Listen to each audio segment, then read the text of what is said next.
TV-nin toruna baxsan elə bilirsən ki, təbii ki, gənclər ya, amma adam seçməsi onların övladları Elə yəni gənc. universitetdə Bəli, bəli.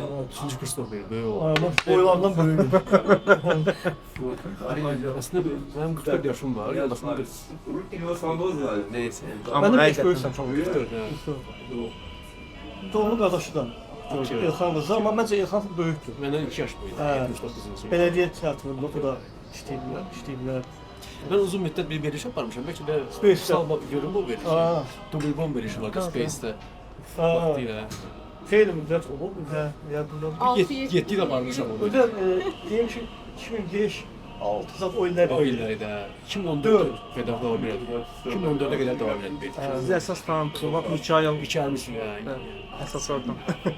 Dəstəmsiz. Orada Elxan da var da. Arada klipdə Elxan yoxdur. Elxan da çəkilmişdi, gəlmişdi, amma ictimai televiziyanı çəkdiyində. Deyirəm də o bir qaç şeylər O yapılır. başqa klipdə. Hə, İkimizin də qismətinə düşüb gəlmişdim oynamaq. həqiqətən.